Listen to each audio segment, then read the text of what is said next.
So hello everyone, welcome back to our YouTube channel Inside Scholar Academy. As you all know, we were teaching you about the fundamental unit of life.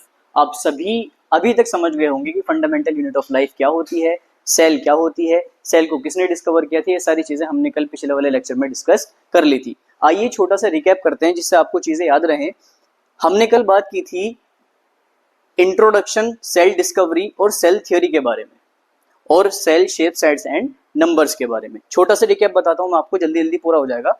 Introduction में क्या था, मैंने आपको बताया था कि जो सेल्स हैं वो स्ट्रक्चरल और फंक्शनल यूनिट होती है लिविंग ऑर्गेनिज्म की, यानी सभी लिविंग ऑर्गेनिज्म सेल के बने होते हैं और सेल से ही फंक्शन करते हैं। ये चीजें आपको मैंने कल बता दी थी, आई होप सबको क्लियर हो गई होंगी। उसके बाद मैंने आपको डिस्कवरी के बारे में बताया था कि सबसे पहले डेड सेल को डिस्कवर किया था रॉबर्ट हुक ने। उसके बाद में सबसे पहली लिविंग सेल को डिस्कवर किया था एंटोनियो ल्यूवेनहोक ने 1674 में। उसके बाद में सेल थ्योरी दी श्नीडन एंड शोवन ने। सेल थ्योरी में मैंने आपको बताई थी चीजें, all living organism are made up of cells, यानी सभी लिविंग ऑर्गेनिज्म सेल से बने होते हैं।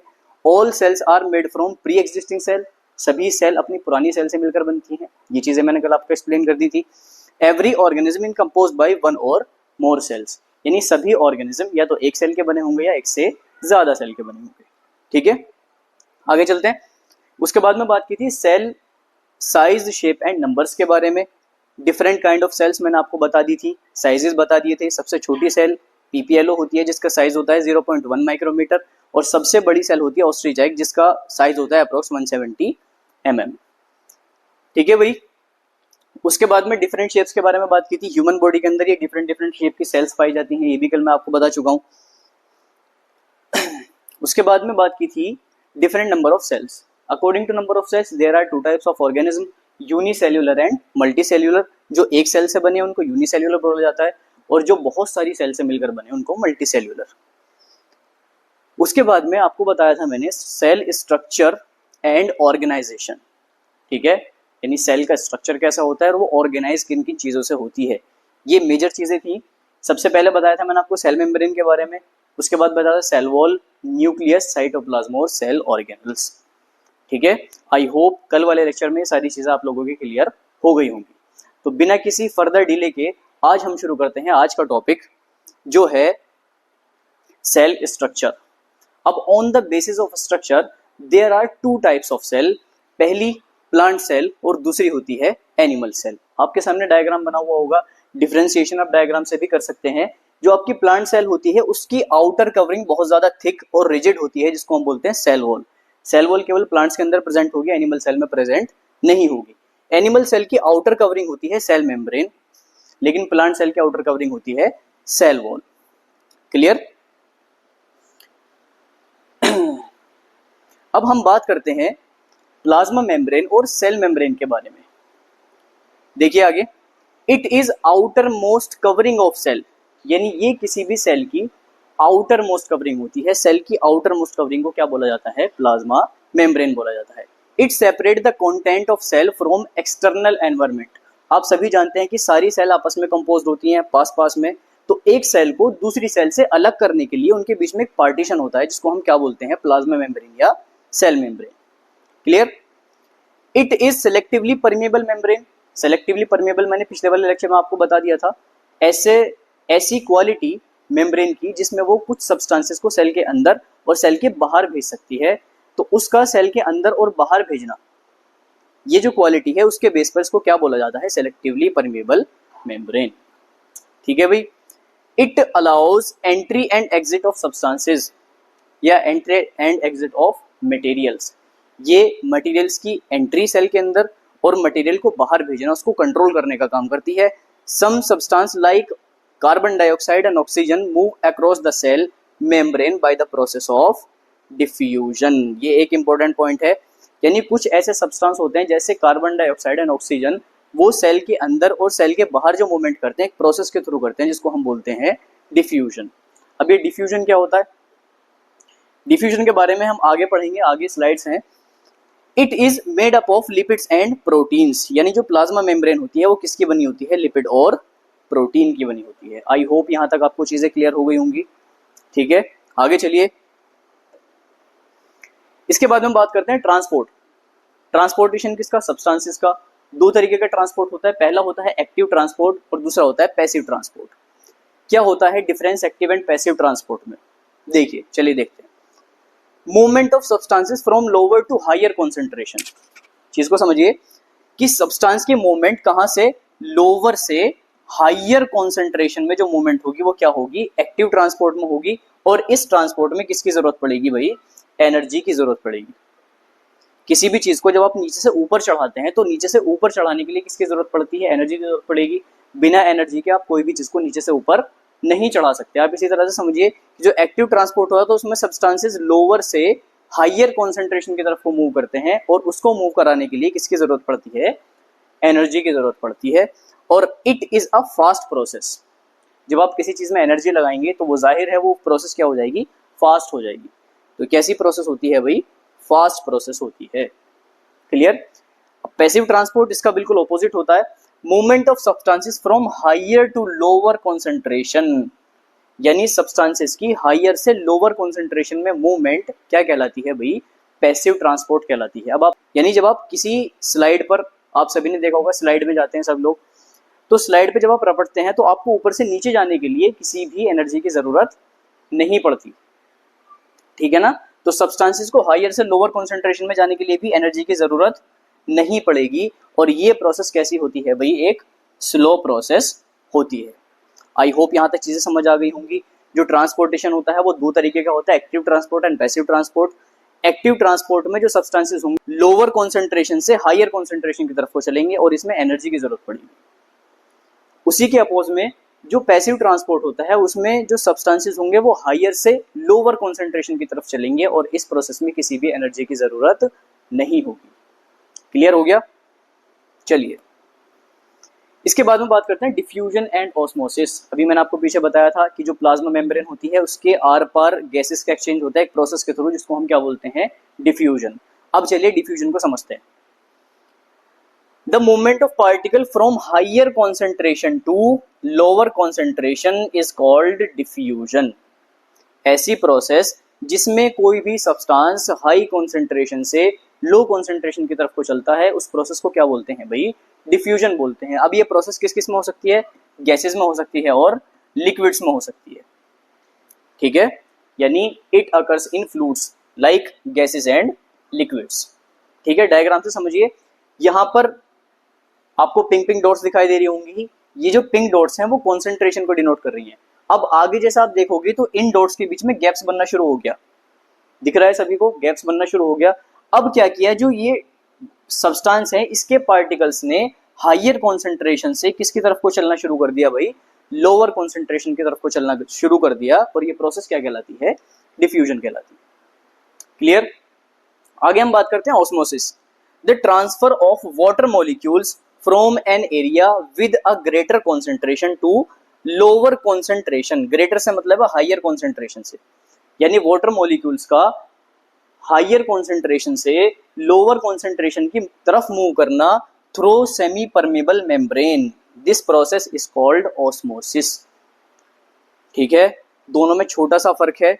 इसमें भी हायर से लोअर की तरफ मूवमेंट कर रहे हैं सब्सटेंसेस, यहाँ पर भी हायर से लोअर की तरफ को मूवमेंट कर रहे हैं, लेकिन जो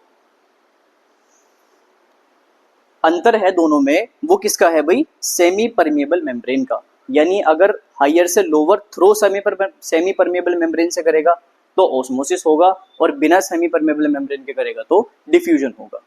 डायग्राम से देखिए, ये सब्सटेंसेस हैं, यहाँ पर हायर कॉन्सेंट्रेशन और यहाँ पर लोअर कॉन्सेंट्रेशन है, बीच में क्या है आपकी सेमी परमेबल मेम्ब्रेन। यानी जो मॉलिक्यूल्स हैं वो मूवमेंट करेंगे from higher concentration to lower concentration through semi permeable membrane. This process is called osmosis. I hope आपको समझ आ गया होगा अभी तक, ठीक है। आगे चलते हैं। अब हम बात करते हैं टाइप्स ऑफ ऑस्मोसिस। दो तरह के ऑस्मोसिस होते हैं, पहला होता है एक्सोस्मोसिस और दूसरा होता है एंडोस्मोसिस, ठीक है। देखिए क्या होता है exosmosis, the process by which the molecules of water pass through a semi permeable membrane and enter a area where the concentration is higher. ऐसी प्रोसेस जिसमें वाटर के मॉलिक्यूल्स सेमी परमेबल के थ्रू मूवमेंट करते हैं और एंटर करते हैं ऐसे एरिया के अंदर जहां की कॉन्सेंट्रेशन ज्यादा हो। समझे कि नहीं समझे? ठीक है। क्या होगा भाई एक्सोस्मोसिस में? हमारे पास ये सेल है, डायग्राम से समझिए क्या है भाई, सेल है। अब किसी सेल के अंदर वाटर भरा हुआ है, हाई वाटर कॉन्सेंट्रेशन है सेल के अंदर। अब क्या करेंगे, जो वाटर के मॉलिक्यूल्स हैं वो सेल के बाहर मूवमेंट करेंगे। ये जो बाहर वाली लेयर है वो क्या है, सेमी परमेबल मेम्ब्रेन। क्या है भाई, सेमी परमेबल मेम्ब्रेन। अब वाटर मॉलिक्यूल्स ने क्या किया, हायर कॉन्सेंट्रेशन से लोअर कॉन्सेंट्रेशन की तरफ को चल दिए, किससे होते हुए, सेमी परमेबल मेम्ब्रेन से होते हुए। अब आप किसी चीज में से पानी को निकालेंगे, सपोज कीजिए आपके पास कोई बलून है और आप बलून में छेद कर दें तो पानी बलून से बाहर निकल जाएगा, तो बलून श्रिंक होगा कि नहीं होगा। इसी तरह से जो आपकी सेल होगी वो क्या होनी शुरू हो जाएगी भाई, श्रिंक होना शुरू हो जाएगी, और ये प्रोसेस कहलाएगी आपकी एक्सोस्मोसिस। यहां तक बात समझ आ गई। उसके बाद में क्या है आपका एंडोस्मोसिस। एंडोस्मोसिस बिल्कुल ऑपोजिट है इसका। यहां पर पानी सेल से बाहर जा रहा था और यहां पे सेल के अंदर आएगा। देखिए, the process by which molecules of water pass through a semi permeable membrane and enter where concentration is lower. यहां पर किसकी तरफ गए थे, जहां कॉन्सेंट्रेशन हाई थी। यहां किसकी तरफ जाएंगे, जहां कॉन्सेंट्रेशन लो है। प्रोसेस बिल्कुल सेम है। यहां पर पानी अंदर से बाहर की तरफ गया था और इसमें पानी बाहर से अंदर की तरफ जाएगा। अब सपोज कीजिए किसी बलून में अगर आप पानी भरो बाहर से, तो बलून मोटा हो जाएगा कि नहीं हो जाएगा। तो इसी तरह से जो सेल है आपकी वो क्या हो जाएगी, स्वेल हो जाएगी, यानी फूल जाएगी। समझ आ गई बात? एक बार और रिपीट करता हूं। देखिए, जो एंडोस्मोसिस है उसमें वाटर के मॉलिक्यूल सेमी परमेबल मेम्ब्रेन के थ्रू हायर कॉन्सेंट्रेशन की तरफ को चलेंगे, यानी सेल से बाहर निकलेंगे, तो सेल आपकी श्रिंक हो जाएगी। जिसमें सेल श्रिंक होगी वो क्या होगा, एक्सोस्मोसिस होगा। और जिसमें वाटर के मॉलिक्यूल बाहर से अंदर की तरफ को जाएंगे तो सेल आपकी स्वेल हो जाएगी। जिसमें आपकी सेल स्वेल होगी वो क्या होगा, एंडोस्मोसिस होगा। वर्ड से समझिए, एक्सो मतलब आउटसाइड, आउटसाइड यानी वाटर के मॉलिक्यूल सेल से बाहर जा रहे हैं। एंडो मतलब इनसाइड। समझे नहीं समझे? एक्सो मतलब आउटसाइड यानी वाटर के मॉलिक्यूल सेल से बाहर जाएंगे। एंडो मतलब इनसाइड, वाटर के मॉलिक्यूल सेल के अंदर आएंगे। जब मॉलिक्यूल सेल के अंदर जाएंगे तो सेल फूलेगी, और जब मॉलिक्यूल सेल के बाहर जाएंगे तो सेल श्रिंक हो जाएगी। क्लियर हो गया यहां तक? ठीक है, आगे चलिए। इसके बाद में हम बात करते हैं सेल वॉल की। मैंने आपको बताया था कि सेल वॉल एक रिजिड आउटर कवरिंग होती है, लास्ट वाले लेक्चर में बता चुका हूं आपको। ये सेल वॉल जो होती है वो बहुत ज्यादा रिजिड और टफ आउटर कवरिंग होती है। देखिए, समझते हैं सेल वॉल के बारे में। सेल वॉल क्या होती है, नॉन लिविंग कवरिंग होती है, rigid outer covering of cell. Rigid, rigid का मतलब होता है टफ। ठीक है, mainly composed of cellulose in plants. मैंने आपको तीन चीजें बताई होंगी लास्ट वाले लेक्चर में, अगर आपने ध्यान से देखा हो, कि जो सेल वॉल्स होती हैं वो प्लांट्स, बैक्टीरिया और फंजाई तीनों में प्रेजेंट होती हैं। यहाँ पर ब्रैकेट में इसीलिए लिखा हुआ है कि जो प्लांट की सेल होती है वो ही केवल सेल्यूलोज की बनी होती है। ठीक है भाई, cellulose is a complex substance provide structural support to the plant. जो सेल्यूलोज होता है वो एक कॉम्प्लेक्स सब्सटेंस होता है जो प्लांट्स को स्ट्रक्चरल सपोर्ट प्रदान करता है या स्ट्रक्चरल सपोर्ट प्रोवाइड करता है। समझ गए? Cell wall prevent cellular substances from external environment. जो सेल वॉल होती है वो सेल्यूलर सब्सटेंस को एक्सटर्नल एनवायरनमेंट से प्रिवेंट करने का काम करती है। ये तो आसान सी चीजें समझ गए होंगे। ठीक है, चलिए आगे। इसके बाद में बात करते हैं प्लाज्मोलाइसिस। ये एक इंपॉर्टेंट टॉपिक है भाई, प्लाज्मोलाइसिस पे क्वेश्चन आता ही आता है। देखिए ध्यान से समझिए, प्लाज्मोलाइसिस है क्या। Living plant cell losing water through osmosis. Osmosis हमने पीछे पढ़ लिया था, सबको समझ आ गया होगा। तो लिविंग सेल जो है वो लूज करती है वाटर किसके थ्रू भाई, ऑस्मोसिस के थ्रू। अब क्या होगा, it result the shrinkage of cell content and cell moves away from the cell wall. इसका रिजल्ट क्या होगा कि सेल जो है आपकी श्रिंक हो जाएगी और जो सेल वॉल है उस सेल वॉल से आपकी सेल दूर चली जाएगी।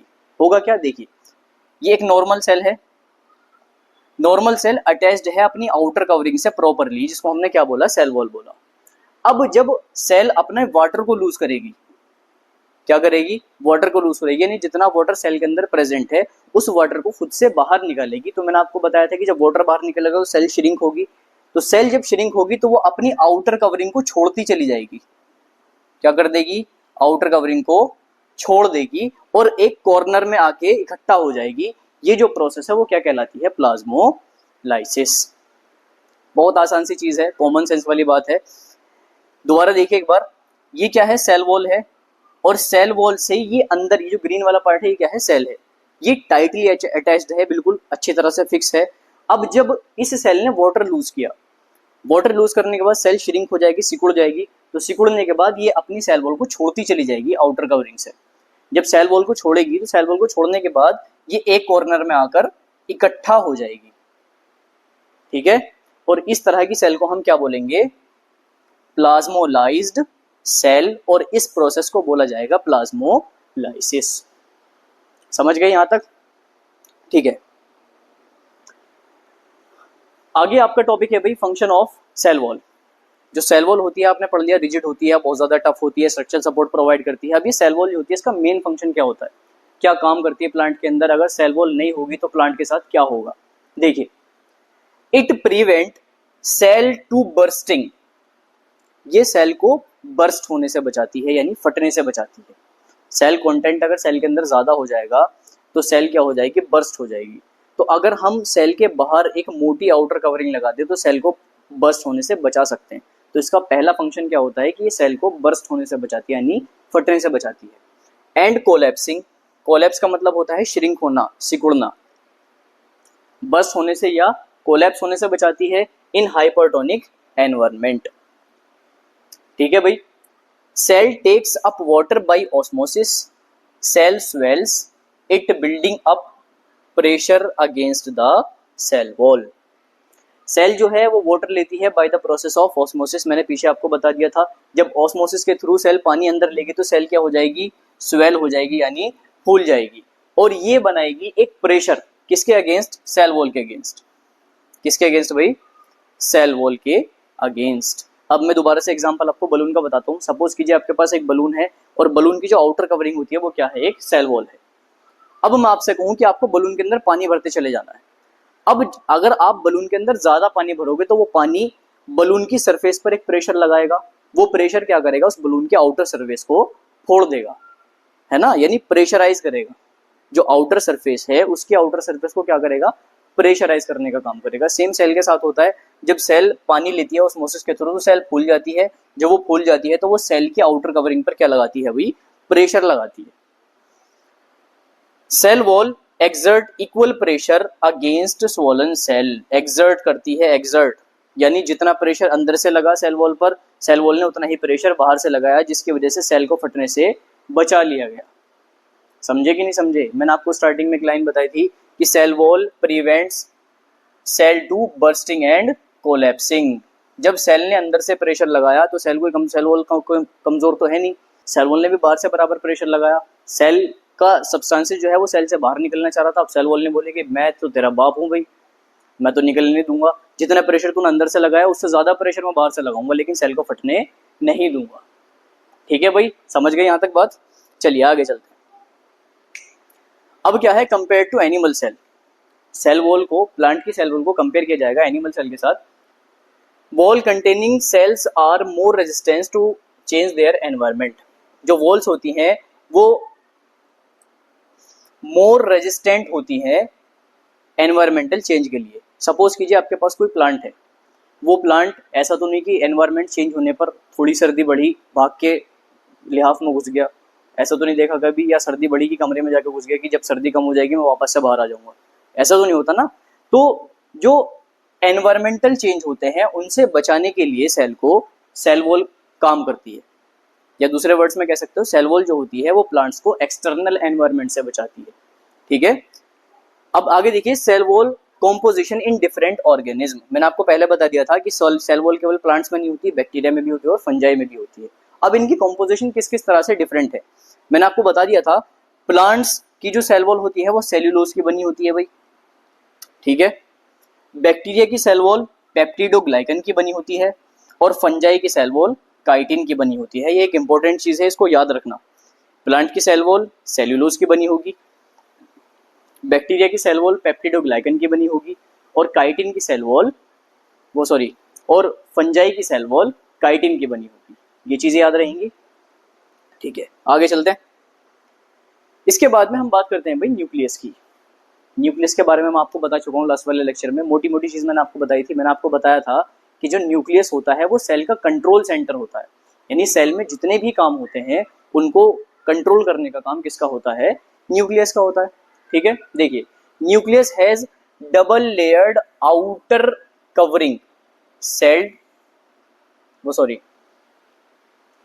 Nucleus has double layered outer covering called nuclear membrane, यानी जो न्यूक्लियस होता है उसके बाहर डबल लेयर्ड आउटर कवरिंग होती है। आप डायग्राम के अंदर देख सकते हैं, ये जो आउटर कवरिंग है कैसी है, डबल लेयर, एक ऊपर लेयर है और एक नीचे लेयर है। तो इसकी आउटर कवरिंग कैसी है भाई, डबल लेयर्ड है, जिसको हम क्या बोलते हैं, न्यूक्लियर मेम्ब्रेन। यानी ये जो आपको डॉट डॉट दिखाई दे रहे हैं, जो मेम्ब्रेन दिखाई दे रही है, इसको हम क्या बोलते हैं, nuclear membrane. Nuclear membrane has pores that allows material from cytoplasm to the nucleus। अब आपको एक चीज नजर आ रही होगी डायग्राम के अंदर, अगर आप देखो ये जो मेम्ब्रेन है इसके बीच में कुछ कुछ ब्लैंक स्पेस बचा हुआ है, ये ब्लैंक स्पेस है, एक ये ब्लैंक स्पेस है, ये भी ब्लैंक स्पेस है। तो इन ब्लैंक स्पेसेस को क्या बोलते हैं, न्यूक्लियर पोर। क्या बोला जाता है भाई, न्यूक्लियर पोर्स। अब इन न्यूक्लियर पोर्स के थ्रू ही न्यूक्लियस के अंदर वाला सब्सटेंस साइटोप्लाज्म में आता है और साइटोप्लाज्म वाला सब्सटेंस न्यूक्लियस के अंदर जाता है। यानी सब्सटेंसेस का एक्सचेंज जो होता है वो किसके थ्रू होता है, न्यूक्लियर पोर्स के थ्रू होता है। आई होप समझ गए होंगे सब यहाँ तक। आगे देखिए, nucleus has chromosomes, DNA and protein. यानी न्यूक्लियस जो होता है, न्यूक्लियस के अंदर क्या होते हैं, क्रोमोसोम्स होते हैं जो डीएनए और प्रोटीन्स के बने होते हैं। किसके बने होते हैं भाई, डीएनए और प्रोटीन के, याद रहेगा सबके। Which are visible during cell division, ये ऐसे आपको दिखाई नहीं देंगी। ये अगर आप स्ट्रक्चर देखो आपको धागे जैसी संरचनाएं नजर आ रही होंगी, ये धागे जो पड़े हैं इनको बोलते हैं क्रोमेटिन मटेरियल। जब सेल का डिवीजन होता है तो ये धागे एक जगह इकट्ठे होकर क्रोमोसोम बना लेते हैं। तो ये जो क्रोमोसोम आपको दिखाई देंगे माइक्रोस्कोप से देखने पर, वो कब दिखाई देंगे भाई, सेल डिवीजन के टाइम पे, यानी जब कोशिका का विभाजन होगा। समझे, chromosomes carries genetic information in the form of DNA. यानी जो क्रोमोसोम्स होते हैं वो जेनेटिक इंफॉर्मेशन को कैरी करते हैं, किसके फॉर्म में, डीएनए के फॉर्म में। समझ गए, चलिए आगे देखिए। DNA molecules are made up of, किस किस चीज के बने होते हैं, genes that controls inheritance. DNA किसके बने होते हैं, जीन्स के बने होते हैं जो किसको कंट्रोल करते हैं, इनहेरिटेंस को। इनहेरिटेंस मतलब पैतृक लक्षणों को। आप अपने पापा पे गए हो या आप अपनी मम्मी पे गए हो, वो जो क्वालिटीज हैं आपकी वो किसके थ्रू आई हैं भाई, डीएनए के थ्रू आई हैं, जिस डीएनए में क्या प्रेजेंट है, जीन्स प्रेजेंट है। समझ गए, यानी जीन जो होते हैं वो किसको ट्रांसफर कराने का काम करते हैं, इनहेरिटेंस कैरेक्टर्स को। ठीक है, in non dividing cell these genes are visible as chromatin material. मैंने आपको बता दिया था अभी, अगर आपकी सेल डिवीजन नहीं करेगी या सेल डिवाइड नहीं होगी तो उस सेल के अंदर जो जेनेटिक मटेरियल होगा वो किसके थ्रू, किसकी तरह दिखाई देगा, इन छोटे छोटे धागों की तरह दिखाई देगा, जिनको हम बोलते हैं क्रोमेटिन मटेरियल। Chromatin material.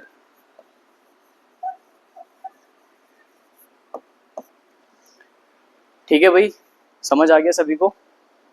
ठीक है, आगे चलते हैं। इसके बाद में आपकी हेडिंग आती है origin of cell and cellular organism. Cell का और सेल्यूलर ऑर्गेनिज्म का ओरिजिन क्या है।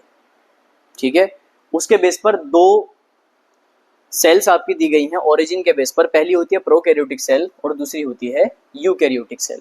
आप सभी ने सुना होगा प्रोकैरियोटिक और यूकैरियोटिक सेल्स के बारे में। आइए मैं समझा देता हूँ दोबारा। Prokaryotic cell size generally small, size क्या होता है 1 to 10 micrometre. 1 micrometre equals to 10⁻⁻⁶ metre. ठीक है, nuclear region is not well defined and known as nucleoid. यानी जो आपकी प्रोकैरियोटिक सेल्स होंगी उनकी जो न्यूक्लियर मेम्ब्रेन है,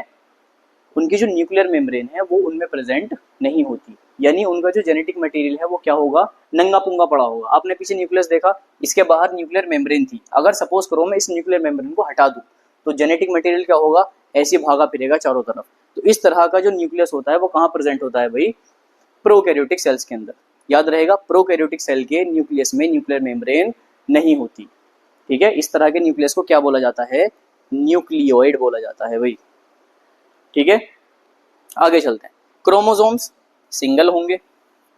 ठीक है, membrane bound and cell organelles are absent, यानी जितने भी ऑर्गेनल्स होंगे उसमें उनमें किसी के ऊपर भी मेम्ब्रेन लगी नहीं होगी, ना तो न्यूक्लियर मेम्ब्रेन होगी, ना ही किसी दूसरे ऑर्गेनल पर कोई भी मेम्ब्रेन लगी होगी।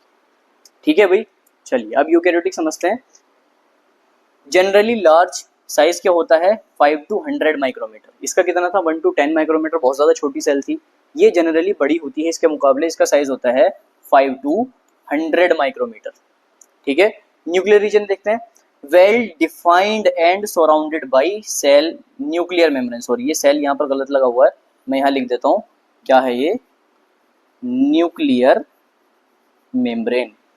यानी जो उसका न्यूक्लियस होगा, जो इसका न्यूक्लियस होगा वो एक लेयर से घिरा होगा, जिसको हम क्या बोलते हैं, न्यूक्लियर मेम्ब्रेन बोलते हैं। मैंने आपको पिछले वाले डायग्राम में बता दिया। ये जो न्यूक्लियस है वो किसका है, यूकैरियोटिक सेल्स का है। समझे, चलिए। मोर देन 1 क्रोमोसोम्स, और क्रोमोसोम्स कैसे होंगे, हमेशा डबल होंगे।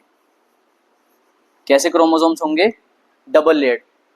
ये होंगे सिंगल और ये होंगे double. Membrane bound cell organelles present होंगे। ये प्रेजेंट, इसमें एब्सेंट होंगे और इसमें प्रेजेंट होंगे। ठीक है, यहां तक कुछ मिस टाइप हो गया है, उसके लिए माफी चाहता हूँ। पीडीएफ में एक बार और रिपीट कर देता हूँ। यूकैरियोटिक सेल जो होती है लार्ज होती है, जिसका साइज होता है 5 to 100 माइक्रोमीटर। इसका जो न्यूक्लियर रीजन होगा उसमें एक वेल डिफाइंड लेयर होगी, जिसको हम क्या बोलते हैं, न्यूक्लियर मेम्ब्रेन बोलते हैं। ठीक है, इसमें एक से ज्यादा क्रोमोसोम्स होंगे, यानी क्रोमोसोम डबल होंगे। कहने का मतलब यह है, membrane bound cell organelles are present. ठीक है, इसमें जितने भी ऑर्गेनल्स होंगे, न्यूक्लियस के अलावा जितने भी ऑर्गेनल सेल के अंदर प्रेजेंट होंगे, सबके ऊपर एक अलग मेम्ब्रेन लगी होगी। यहां तक समझ गए बात। ठीक है, आगे चलते हैं। ये डायग्राम्स हैं आपके यूकैरियोटिक और प्रोकैरियोटिक सेल्स के। देखिए, ये आपका क्रोमेटिन मटेरियल है, ये वाला मैंने आपको पीछे डायग्राम में बता दिया था। ये जो क्रोमेटिन मटेरियल है वो कैसा पड़ा हुआ है, नंगा पुंगा पड़ा हुआ है, इसके पास कपड़े नहीं है।